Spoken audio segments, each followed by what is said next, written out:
Hello ladies and gentlemen, welcome to my corner of the internet. My name is Jason and today we are back with some more of the Elder Scrolls 3 Morrowind. Last time we were taking a cut through the Molag Amur region, or Molag Amur region, in our quest to get to Sadrith Mora, which we know is up here because I have the actual physical map. Both that came with the anthology and my Game of the Year edition of Morrowind that I got back in the day. So anyways, that's what we're doing. So I figured this time here we would go ahead and continue our trek, and I saw this Kagudi and I was just like, you know what?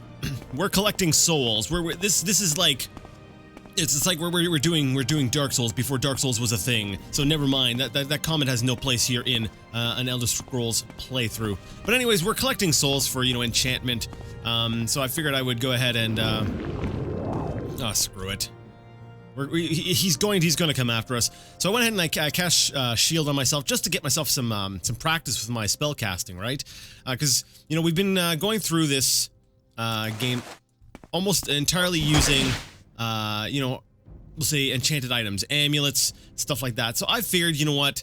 Let's go ahead and let's actually, you know, start, we'll say, casting some spells, building up our spell ability a little bit.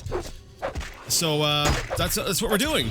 There we go. We trapped a soul. Awesome. A diseased Kagudi. Now, diseased animals, we've been seeing these a little more frequently lately, and the reason why we're seeing these is because of our level. We are now level 9, and what happens, like I had mentioned before, you know, people tend to say that, you know, Morrowind, everything is fixed. Well, not everything in Morrowind is fixed. Morrowind, as I've stated, does have a degree of a degree of level scaling, which does affect some things, such as oh darn it, come on, such as enemies. Actually, yeah, we'll use the actual casting version of Soul Trap. Did I get him? I did get him, and that's going to be good for 60 seconds, so that's better than the enchanted item. So, but yeah, you know, the enemies in the game, they do change. It's we'll say more so we'll say the random encounters, and some of the loot even is randomly determined. And so that, you know, there is a degree of level scaling, and I know it's so strange to me because there is this I don't know, it's like this prolific, maybe not prolific, yeah, it's pretty, I guess that's the proper word to use, this belief that people tend to keep touting. They keep saying this all over the place. You know, Morrowind, everything was in place. Oh, there's no scaling in Morrowind. There's no scaling in Morrowind. There is some scaling in Morrowind. You'll see, like, later on when we get later into the game, you know, we will start to encounter, you know, creatures like Golden Saints and Winged Twilights, you know, creatures that I've mentioned before.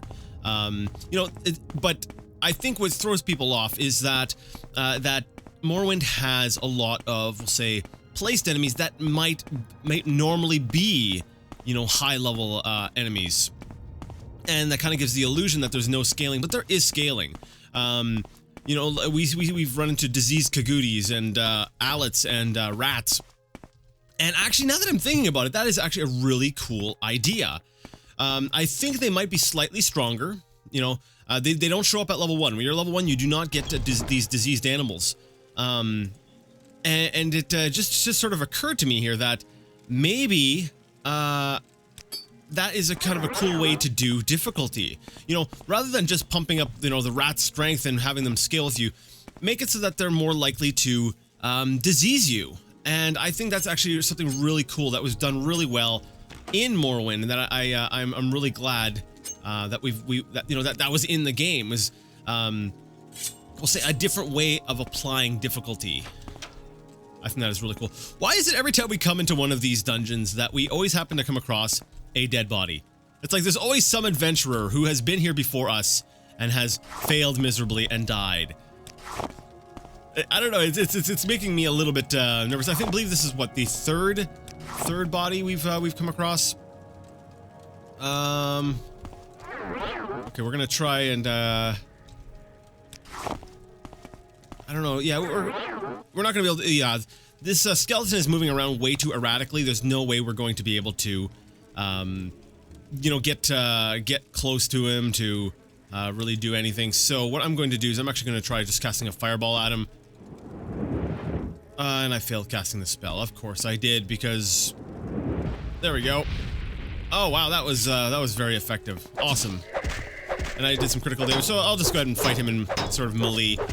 And sweet, my short blade skill increased to 61. Now if I could bring up my block, that would be really great. This guy's actually, he's pretty tough for a skeleton. Oh, crap. Oh, crap. Okay, forget healing. Do not heal in the middle of combat. A skeleton champion. Well, that's a silver war axe, and let me see, how much damage was he doing? A chop 1 to 20, so he could have done a maximum of 20 plus, I guess, whatever his, attributes would have added to that, but, actually, I'm not sure how that works exactly. I'm gonna have to look up the damage calculations, to see exactly how stuff is done. So we have another just plain old dead body with, some expensive shoes, and some expensive pants, and a ring of fire fist. Damages health, and also does fire damage. That's cool, we'll take that, and we'll take the money as well. These dead bodies, I'm pretty sure, are persistent. We'll leave them. I think we've collected enough expensive clothing. I don't really think we need to be bringing any more of that with us. So yeah, we're gonna we'll say save space in our inventory as it is. We're already filling stuff up with eatables. We will call them eatables because they are eatable. And I realize it's pronounced edible, but I'm gonna say eatable because it sounds fun. Sometimes it's holy crap. I'm just gonna close this door. I'm like, holy crap. That is one buff-looking corporate stalker, or walker, or whatever he happens to be. Okay, we're gonna save back here. I have a feeling we're gonna have a very bad time if we try to fight this guy. So, you know what that means. We're gonna go ahead and try to fight this guy. He probably went around the corner. Yep. Let's go ahead. Where is our blurring? Yeah, we're gonna have to definitely keep this guy as stun-locked as possible. Look how buff he is. He's like really buff. Thief ring.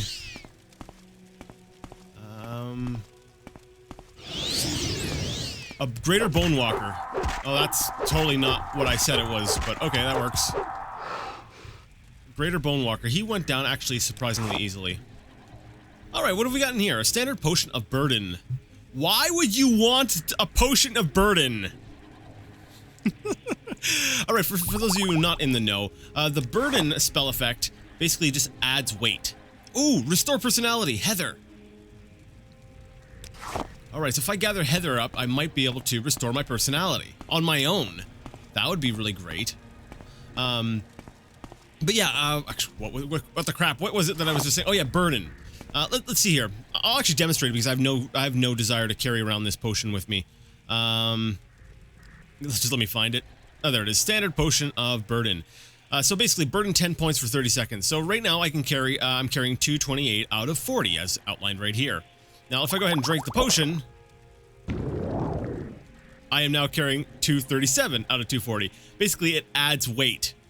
I'm not sure why anyone would ever want that potion. It seems interesting, but you know what? That's kind of something I like. And someone's going, oh great, here we go, Jason. Here goes Jason again, talking about how something stupid is great. In a way, yes, it absolutely is, because I think we talked a little bit last time. You know, I was saying that I like it when you go explore something somewhere and you don't always find something. And I said because, you know, if you're always finding something, you know, if everything's cool, then nothing is cool. And we'll see. It's not exactly that. It's what I think. Sorry. Let me gather my thoughts here. The idea that there's a potion like that, you know, people might go ahead and say, well, what's the point of that in the game? But that question itself, we'll say, reveals an error, a mistake of thinking. We'll say in thinking, and that problem with the thinking is, well, why does this in the game? well, maybe start asking the question, why is this in the world? And all of a sudden, it becomes, you know, you might kind of get a better idea. You're like, wait a second, maybe this is part of some ritual. Maybe they have these potions, you know, it's like you're gonna take on this burden or something like that. Well, that's good. We'll take Cure Paralyzation and a common robe. We don't need the common robe though. So, you know, it starts making you wonder, well, you know, is this part of a ritual? Is this some component used in some sort of ceremony or something, you know? Or is this like a challenge? You know, you've got to drink this potion and then try to complete this challenge. We don't know why that potion is there within the context of the world. Within gameplay, it is a useless potion. In fact, it is detrimental. It is bad for you. It is like drinking a potion of poison, you know? You don't want to do that. You know, and you know, in Oblivion, you could say, okay, well, you can apply this as a poison to your weapons, but in Morrowind, that mechanic is not present, and is one of the things that I really like about Oblivion. You know, I talk crap about Oblivion a lot, but, you know, whoa! Bone Lord. It's a Bone Lord. We're gonna back up, because I can't remember how strong they are. I remember them being strong, but I don't remember how strong. And I don't feel like dying. Okay. Plan of attack. Let's go ahead and restore some of my magicka. We're gonna go ahead and cast no, we don't need something that crazy just yet. I'm gonna go ahead and use my shield spell. Oh no, I totally have enough magicka. Just let me cast it. Okay, magicka, and then sanctuary. We'll cast that on myself as well. So that's a little bit of a nice boost. Then we're gonna go ahead and use my, I do have a ring, right? I got a ring of, that's right, I got an amulet of stamina. Why have I not been using this? Oh, I'm such a dork. Belt of Iron Will. We're gonna buff up our will because, our willpower, because I'm pretty sure it's a spellcaster as well. And then our Thief Ring to boost up some more stuff. So we got some nice buffs going. We got, you know, willpower, agility, agility, there we go, and speed is all buffed up. So all that's left to do is whip out the bound dagger and hopefully be able to get a critical hit on this thing. Come on. Okay, you are not as powerful as I thought you were going to be. That was actually a little bit too easy. Maybe I did a little bit too much preparation. Yeah, maybe I did. I'm like, what, level 9? Sermon 6. Darn it! I want Sermon 1! Common shirt. This is a cool area, though. Ooh, gold. I'll take gold. Oh, yes, that's right. I was going to say, to be fair, about Oblivion. Give me a second on that, though. Trapped. Oblivion, you know, I crap on it a lot. You know, since I started my entire playthrough of the Elder Scrolls series, you know, I stated that Oblivion was my least favorite, but you know what, that maybe, well, one, opinions, you know, my opinions have changed a little bit, but the one thing I wanted to make clear was, it's primarily because of the leveling system. To be honest, I think that Oblivion, when I first played Oblivion, I loved it. I loved it for about the first 10 to 15 levels, and then after that, when the world scaling caught up with me, and you see how I play. This, you know, this is how I play Morrowind. I'm going around, and it kind of goes into something else I wanted to talk about. I'll get into that in a second.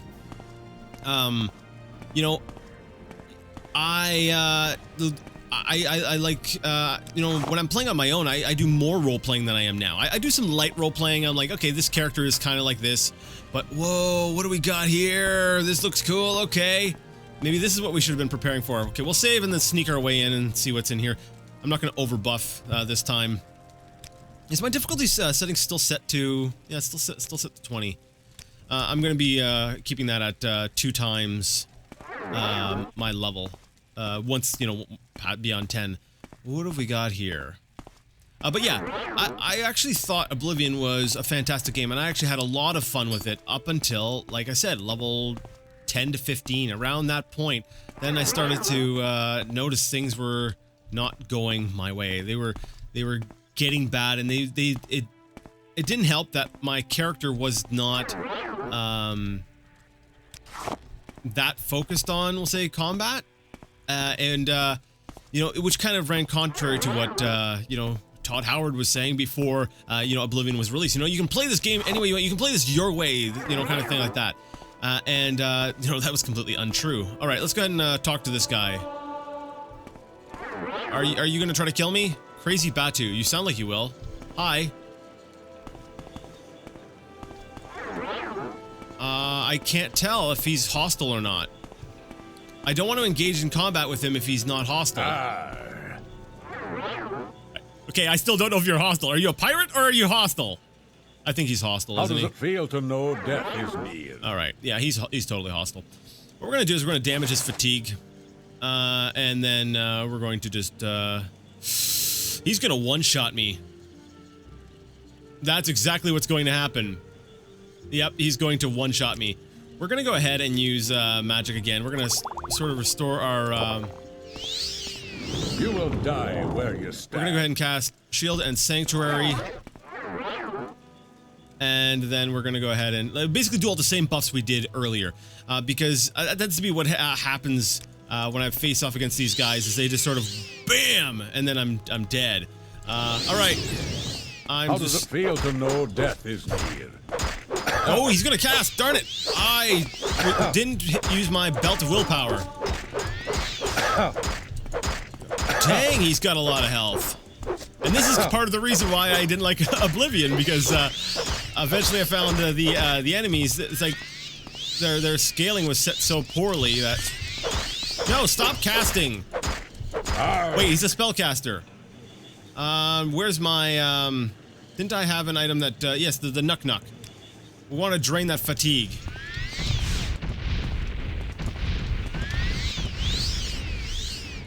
And that should what the heck?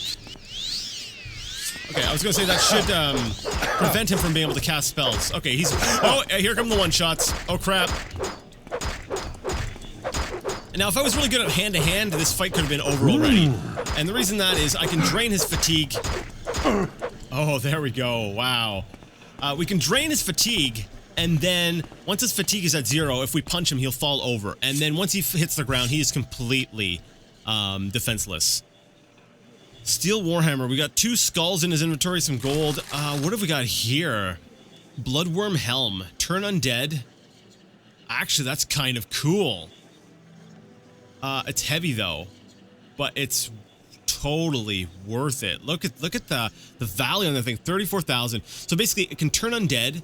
So basically, we can, I believe, like banish undead, banish or send them away. I'm not sure how it works in this game. I actually, admittedly, never used it. And we can also summon a skeletal minion. Well, this is a no-brainer. We take this item with us. The other stuff we don't necessarily need, but he's got some you know, we're gonna actually strip him because, like I said, bodies will disappear over time, and all the items on them will be lost.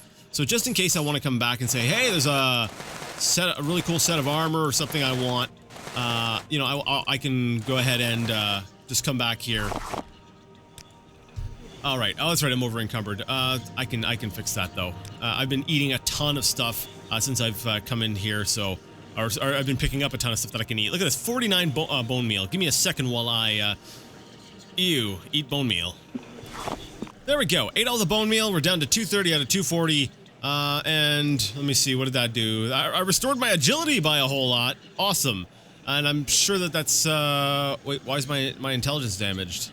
Is that a side effect of something? Alid hide. Okay, that's just a temporary drop. What's my alchemy got to be at? It's got to be getting close to leveling up. It's not that great. All right. Anyways, let's go ahead and scrounge around a little bit and see if there's anything interesting or worth grabbing. Let's look inside the chest. All right, so some armor there. Small chest. Could some of you be locked, please? Like, I would really like some locked chests so that I can. There we go. Trapped at least. I can work on my security skill. There we go. Break out the journeyman's probe. And I used up that probe. All right, that's fine. I've got more. I've got spares. I've got probes for days. I am an alien. I've got all of the probes. All right, so no, Hackalo leaf. I'll take that because it restores fatigue, so I can use that to No, nothing really else of interest to me here. Except for this emerald, which has got a nice value, so we'll take that. That's about it. So I think the real prize was his helm. His helm was very cool. Where's that? The bloodworm helm. Let's go ahead and try using that. I want to see. And it's got a decent number of casts on it. That's cool. Come, skeletal minion guy. All right, there we go. We've got ourselves a rechargeable skeletal minion that we get to break out in combat. That's gonna make me. Well, that's gonna make me even more powerful. Now I do have some summoning spells already. You know, just actually, how long does that last? 30 seconds. Okay, not too bad. I do have some summoning spells, if I recall correctly, but you know, having it on an enchanted item is even better because, you know, it. We'll say the duration on that is going to be a lot longer. Yeah, I think that's about it for this this place here. So let's go ahead and head on back out so that we can continue our journey. We will make it to Sadrith Mora eventually. You know what? I really hope that place wasn't too dark. I forgot to use the light. I'm sorry. People say that, you know, the game looks really dark on their screens, and I'm really sorry. You know, it looks bright as day on my monitor, and I forget to use the light. Unless it's, like, extremely dark, and then sometimes I'm kind of like, okay, maybe it would just be easier if I turn on the light, but, you know, I'm sorry about that. You know, I've got my thing, in my inventory and everything. I have my enchanted staff. Oh, we found some Ashlander, an Ashlander encampment. That's cool. That's cool. Is that going to, what is it? Benimumson camp. Cool. You know what though, guys? I'm not going to stop here. Hi, how's it going? What? Oh, yeah, I know. I'm not stopping here. I know you've got all the cool, these cool things. Oh, it's a cliff racer. I'm like, why does everything get sounding all like, sort of, oh, come on, menacing. There's the word I'm looking for. Well, I'll go ahead and zap this thing out of the sky. Increase my enchant skill up to 25. Oh man, we're getting close to another level up. This place looks really cool, but now that it's on our map, we can come and check it out later. I feel like we've taken enough detours. You know, I want to get to Sadrith Mora. I'm going to have to go ahead and fight that stupid, probably another cliff racer that's coming after me. So let's go ahead and switch over to Wizard Fire. Where are you? I don't see you. Oh no, invisible cliff racers. So yeah, as I was talking before about Oblivion, and you know, part of the problem is you know, there's the idea of, you know, the level scaling, and I said, you know, you see how I play, and you know, I even alluded to it a little bit earlier. I need to look up the exact way damage is calculated in this game because I'm not the kind of person who like obsesses over numbers. To me, it's a lot more about, we'll say, the experience and the journey, and just sort of with the feel. Like if I use a weapon, like I'll look at the stat to kind of get an idea. If I'm really having a hard time, but usually most of the time I just find something I like and I use it because I feel like in real life items don't have stats. So I like to go with the feel. Like if I feel like, okay, I'm having a hard time with this place. Oh, using that helmet actually requires that I wear it. So I need to switch back to my my other helm. Wait, armor of 21 right now. So if I switch over and I wear this helm, it brings my armor down to 18. So yeah. So if I'm gonna go ahead and cast if I'm gonna go ahead and summon the, yeah, if I'm gonna go ahead and summon the skeleton, I need to be wearing the helmet while I summon, and then I need to go ahead and switch over to my Dark Brotherhood helm right afterwards. So what I do right here is I'm gonna go ahead and cast it, switch back over. I'm going to go ahead, you know what I'm gonna do? All right. I always use that key for my thingamabob. There we go. For my book. Now I can just hit the 8 key. I think it's 8, yeah. 8 to equip my helm. He's practicing running in slow motion.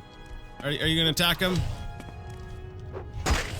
Thank you, skeleton guy. Oh, now you're helping me.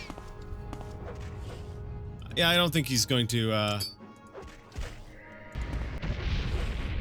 Yeah, well, now we can just sort of sit back and cast spells at the guy. It's kind of cool. Oh.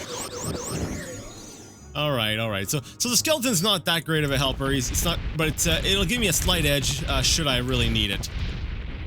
You know, let's say if there's a really bad fight, if I just need to get a little bit of pressure off me, I can go ahead and, you know, break out the skeleton to help a little bit with my survivability. Alright. This is kind of a cool area. We're like in a new part of the Mora region. Yeah, we're still there. We've come to sort of the edge, and I like this. We are getting... actually, no, can the steam hurt me? I don't know. Can the steam hurt me? Let's see. No, it doesn't appear that the steam can. That's cool. I just had a steam bath. So now we are now by the coast over here. And I need to find a way over to that island. Now we can go ahead and do some island hopping. What I'm going to do, because I do have a spell for water walking, we're just going to run right across. It's going to cost a whole 9 points, and I need to increase my my fatigue. So let's go ahead and boost my fatigue up a little bit before I start casting. That way there, you know, I have the best chance of success. Now let's go ahead and try water walking. My chances of casting it successfully are a little bit better. So let's do it. Alright, so we are now going to run across the water. And I don't know how long this lasts. I really hope this spell lasts a while, because last thing you want is to fall into the water with 0 fatigue. You know, you can't recast the spell because chances are you're exhausted, and your fatigue is toast, and you're probably going to be surrounded by slaughterfish, and you won't be able to hit them because your fatigue is toast. You know what would have worked really well? The Boots of Blinding Speed right here. Yeah, that's what I could have done, but I'm not going to. We're in Telfear. That sounds like a town name. Oh, we're actually out of settlement. I wonder if we could take the boat to Sadrith Mora. You could, but that would kind of defeat the whole purpose of wanting to manually travel there, wouldn't it? I suppose it would, but we've got a new place added to our map now. We can now come to Telfear. I guess we could have always sort of came here. Run! Run! The fish are coming! I think they're coming. Well, the music doesn't seem to indicate that they are, so while we're going by, we're going to stop and check these call-ups. And the reason why you want to stop and check call-ups is because they have pearls. There we go, pearls. Look at that. There's 100 gold. Right there, just sitting at the bottom of the water. Alright, so yeah, this is not so bad. Now, oh yes!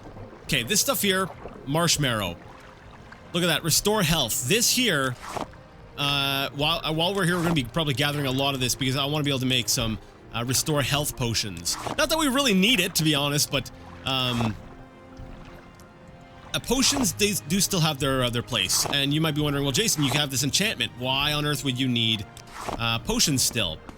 And I can't remember what the other ingredient. Marshmallow, is it muck you can use? No, that's straight intelligence. There's another ingredient I'm trying to remember. A salt rice right here in the same region that restores fatigue. No, that's not it. Salt rice. Anyways, you can get a lot of, we'll say, the stuff that restores fatigue and restores health here in the form of salt rice and marshmallow. It's where it grows, is over here on the sort of east coast of Vardenfell. So yeah, we'll be grabbing a lot of that here. But anyways, what was it I was gonna say? Darn it, I can't remember what I was gonna say. I was gonna say something. It was going to be brilliant. Is it Creshweed? No, it's Mr. Luck.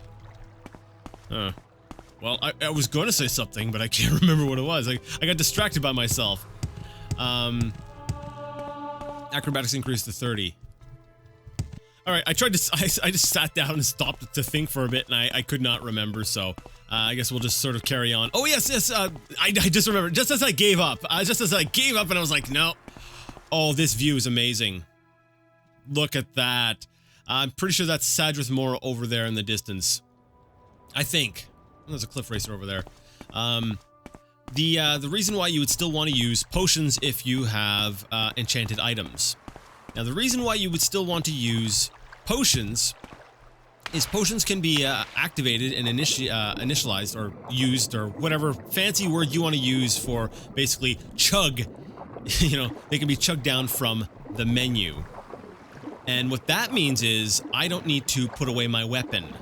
So if I'm in the middle of combat, if I'm being staggered, you know, I'm being hit hard by an enemy, I can still go ahead and grab my healing potion to get me out of trouble. And I can't do that with my enchanted items, as we've seen in the past. If I start getting stun locked or something like that, I'm just plain out, I'm just in trouble. I'm in trouble.